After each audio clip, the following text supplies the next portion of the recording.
Good morning. I'm Simon Sporter, and I'm very pleased to say that I've got Hugh Phillips with me. Hugh is a professional racket technician, and I'm really pleased that you're able to join us. Welcome, Hugh. Morning, Simon. Thanks for having me. That's a pleasure. So, Hugh, I've got a few questions, but to start with, I'd like to know a bit about your background and how you got into this role. Yeah, sure.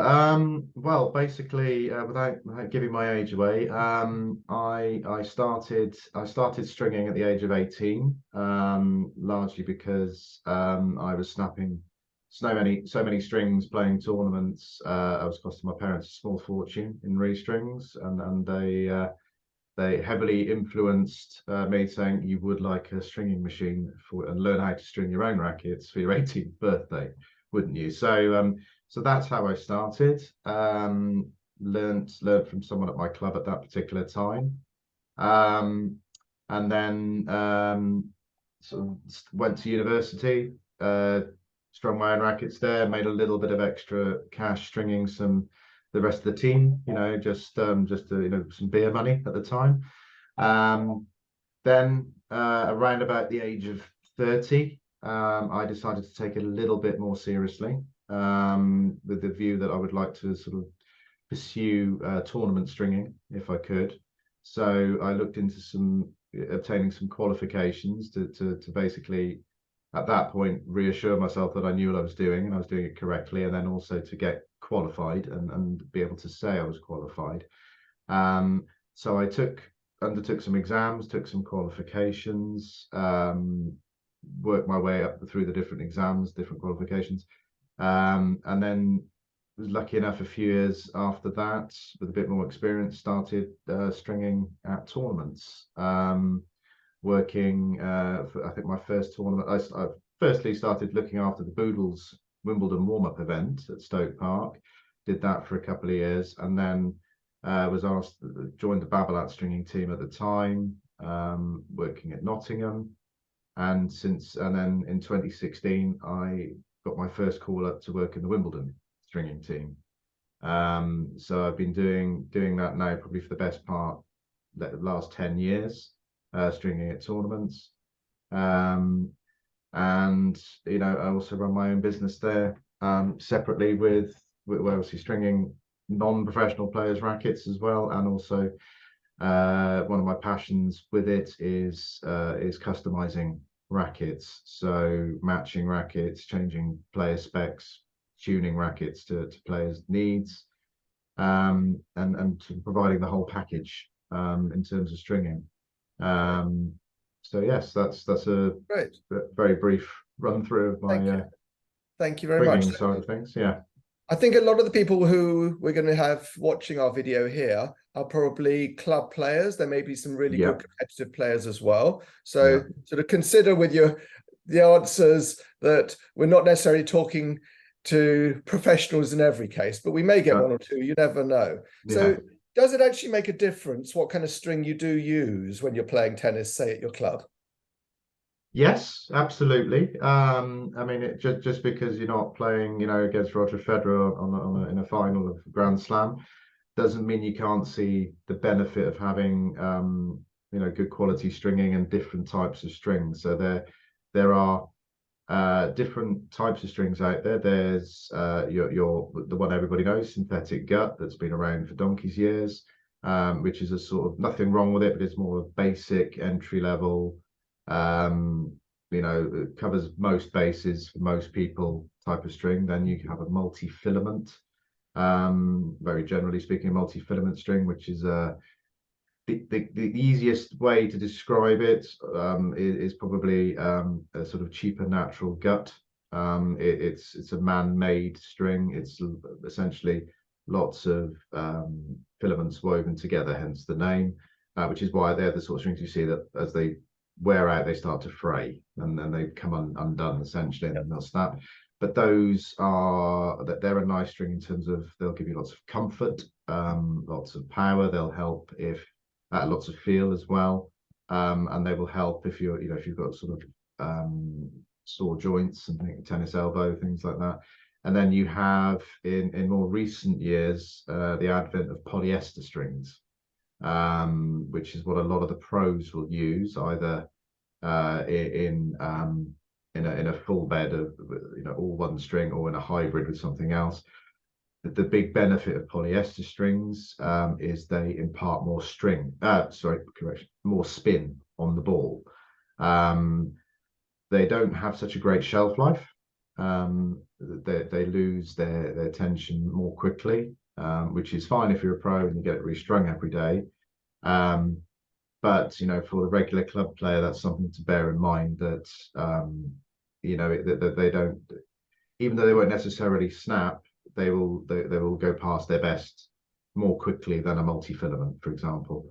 But yes, you would see a benefit in that if you've got a good racket head speed, having a polyester string would allow you to hit a bit more freely and impart more spin more naturally, without having to adjust your stroke necessarily. So a lot of players will either play with lots of spin, or they'll play a harder, flatter game.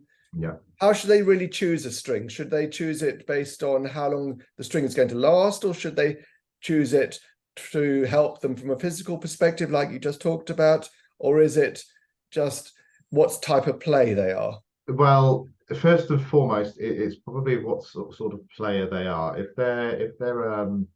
they're snapping a lot of strings, if they're breaking a lot of strings, then they want to look at something a little bit more durable. They'll likely be snapping strings because they're generating a lot of spin naturally, causing the strings to create friction, whereas eventually they'll snap. So they might want to look at a more durable string, so a polyester, for example. Yes. Or if they've been using a full bed of multi-filament or synthetica, perhaps going to a hybrid of polyester in the mains with their regular string in the crosses. That should give them a bit more longevity.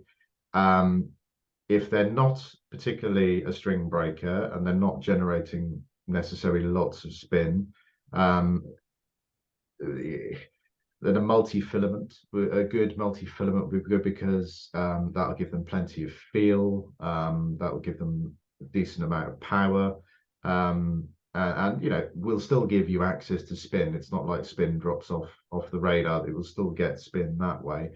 And if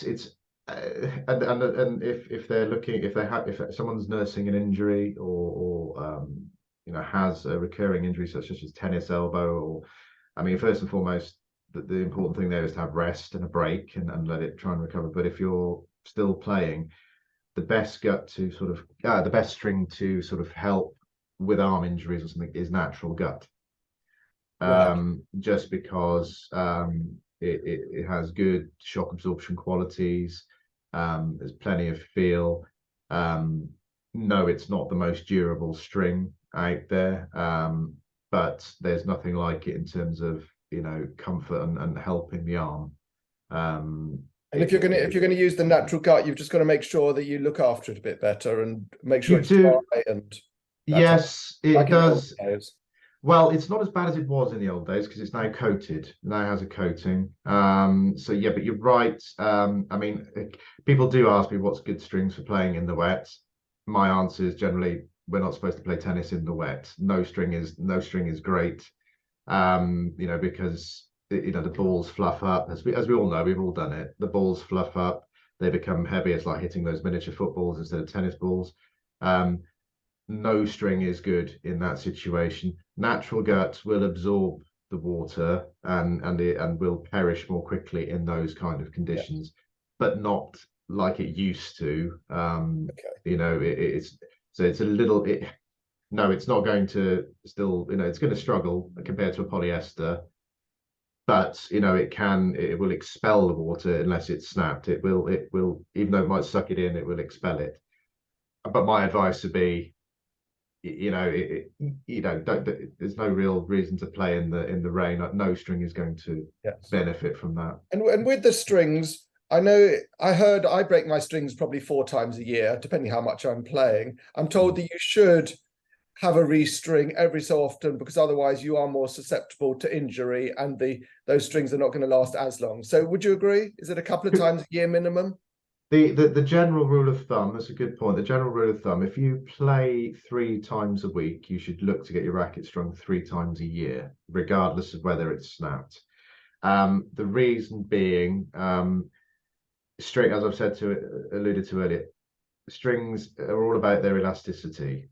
Eventually, that, you know, so how they snap back when you hit the ball. So you've all seen those slow motion videos, you know, Wimbledon, where the ball compresses into the strings, and at some point the string will stop naturally going back, naturally sort of snapping back, and it loses its elasticity. At that point, really, you should be looking, or probably before that point, look to be getting it restrung, because one of the other crucial things that happens once it loses that, it loses its shock absorption, any shock absorption it may have had, and where that it becomes dead. We've all heard the phrase, yes, strings have gone down.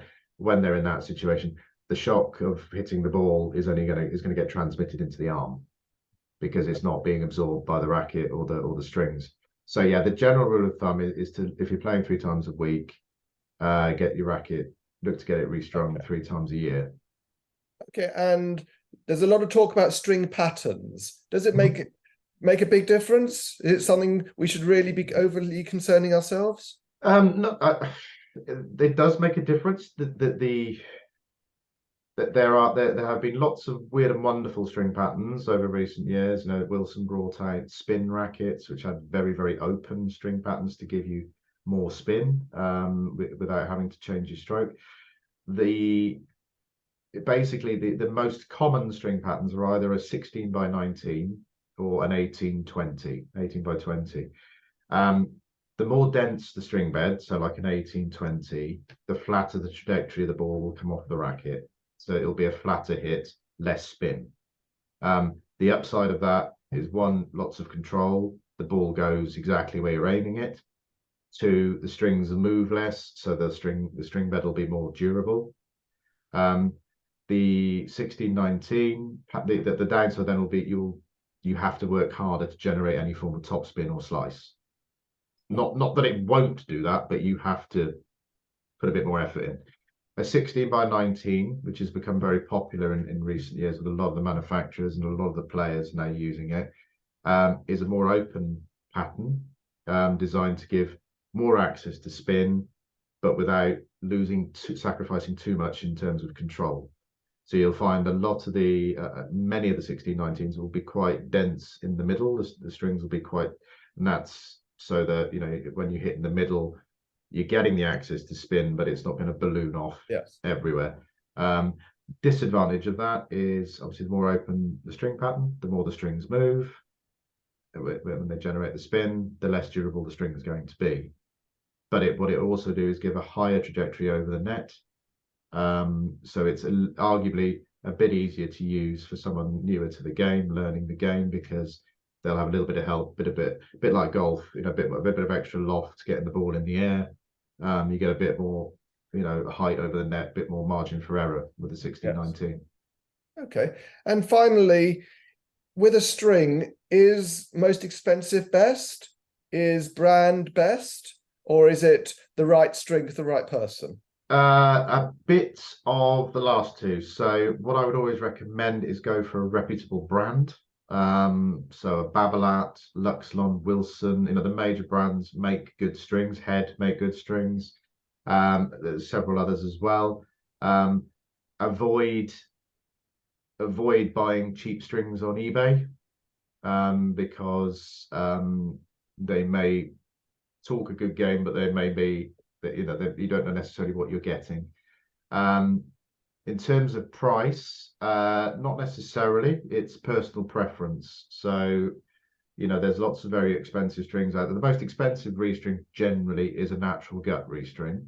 Yes. I would advise any player to try natural gut at least once, just because it's worth trying. May love it or hate it, but there's nothing like it. You know, it's quite a unique feel to play with. So I'd always recommend someone try that at least once. More expensive doesn't always necessarily mean best, but if you go with a reputable brand and crucially get it strung by a qualified reputable stringer or technician, that's what you should be looking for. Okay, thank you very much, Hugh. Great information, great knowledge. Thanks for joining us, and I look forward to our next session. All the best. No problem. Thanks for having me. Take care.